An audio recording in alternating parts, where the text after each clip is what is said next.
આ ઓમ બાપુ ને ક્યાં મનમાં થતું બાપુ આશ્રમ છે ને પાણી ટપુડી બહાર ની લેવા જાવ. બોલ અંબે માત કી જય. બાપુ ખૂબ સુખી થાવ, ખૂબ વિકાસ કરો, ખૂબ મોટી અહીંયા ગૌશાળા બનાવો, અશ્વશાળા બનાવો અને અહીંયા બળદની સેવા કરો અને ખૂબ તપસ્યા કરો એવો અંબિકા આશ્રમનો આશીર્વાદ. શરૂઆતમાં આશીર્વાદ ન જાય તો કુટિયાનો જે આરંભ છે ત્યાં તમે સમય ને સંજોગ ભેગા કરો. બાબુ મને બાટલા ચડતા થવાનું આવ્યો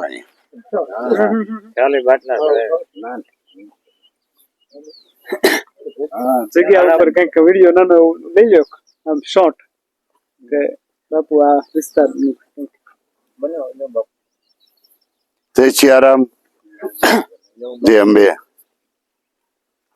આજે આ કળમોદરની ભૂમિ એક એવી તપોભૂમિ છે કે અહીંયા સાક્ષાતમાં કમળા બિરાજે છે. બાજુમાં બગદેશ્વર બગદાલમ ઋષિનો સાનિધ્ય છે અને બજરંગદાસ બાપાની તપોભૂમિ છે. સામે જ માકડિયા હનુમાન છે અને આ સંતોની તપોભૂમિ છે. શાંતિદાસ બાપુથી માંડીને ઘણા સંતોએ તપસ્યા કરી, જૈન મુનિઓએ પણ ખૂબ તપસ્યા કરી. આ જગ્યા આટલી બધી જાગતી જગ્યા છે અને આ જગ્યાનો આટલો બધો વિકાસ થશે બોલાય નહીં, પણ એટલું બોલું છું કે એક તક ભૂખ્યા રહી જજો પણ બને ચાલંગણા જગ્યાઓ વેચતા નહીં. આવી મારી કારણ કે આ જગ્યા મળવાની નથી એક દી.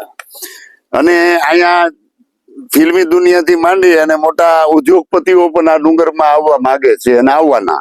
આ એક મોટી મહાન નગરી જેવું બનશે. આ બધું એક પર્યટન બનવાનું છે. આથી 20 વર્ષે મોટું પર્યટન હશે અહીંયા અને મોટા યાત્રાધામો હશે. એટલે આ ઓમ બાપુએ જે આ જગ્યા જે પરિવારે એમને આપી છે અને જે પરિવારે ખૂબ એના ઉપર આ ઓલી કરી છે એને હું ધન્યવાદ આપું છું. એના માતા પિતાને, કાળુ બાપુના આખા પરિવારને વંદન કરું છું અને બાપુને એવું કહું છું બાપુ બધું જ થશે. પણ એટલું ખાસ યાદ રાખજો કે એક દી એટલા માણસો આવશે કે બાપુ ઠેલા ભરીને પૈસા લઈને આવશે, પણ જેને તમને પહેલું જ આપ્યું છે એ કોઈ ભૂલતા નહીં.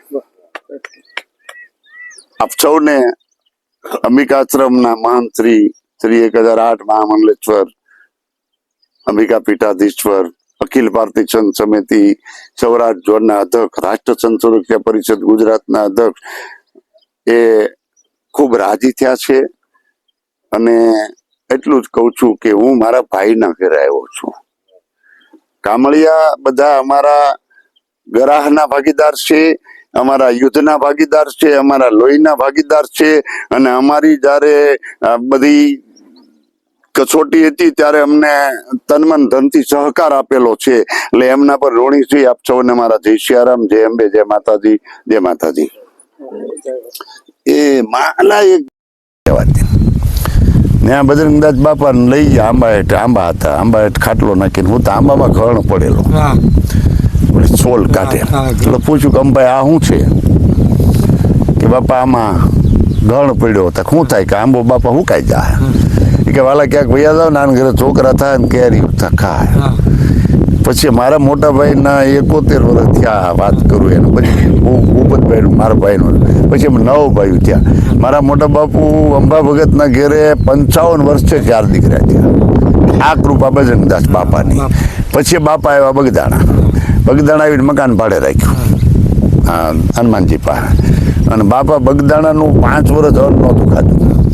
ટીટોડિયાથી બાપાનું ટિફિન આવતું 5 વર્ષ સુધી બગદાણાનું. પછી હરજીવનભાઈના ઘરે બાપાનું. પછી ત્યાં બાપાએ નાનો એવો આશ્રમ બનાવ્યો અને બળદ ગાડા લઈને આવી. બાપાને છેલ્લે એવું મળ્યો ને પગે લાગવા આવ્યો. કોનો દીકરો? તકુભાઈ. અંબા ભગતના ભાઈનો. હા કે પ્રતાપ આપણો છે એ મને હજી છે.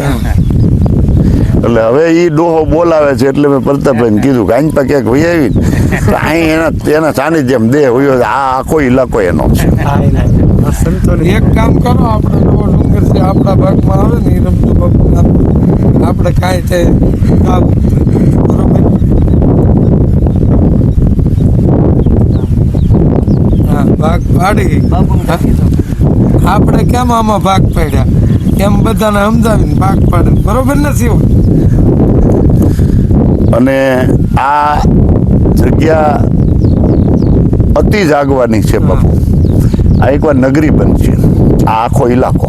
મને તમે 10 વર્ષ પછી યાદ કરજો.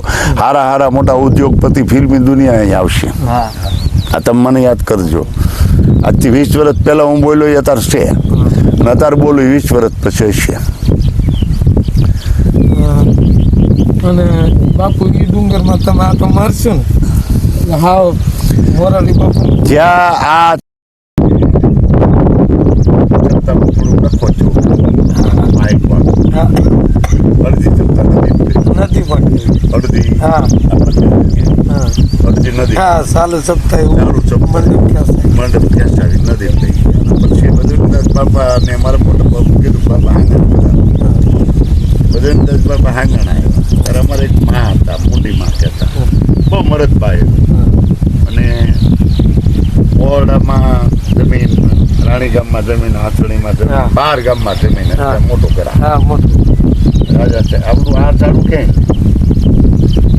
પછી અમારા માં તજી આપણી મર્યાદા રાજા સાહેબ હા અને એ રાજપૂતાણી. હા હે બાવા એ કે અમારા અમુના ઘરે 4 દીકરી, મારા પીઠના ઘરે 4 દીકરી, આ તપુ તમારા બાપુ. હા અને નાની ઉંમરે બેને એક જ બે કે એક ઘરે દીકરો નથી કે અંબાઈ અહીંયા ખાડો કરો ને તો હું તમારા ઘરે દીકરો થાઉં. હા પછી બાપા અમારી એક વાડી હતી ને ત્યાં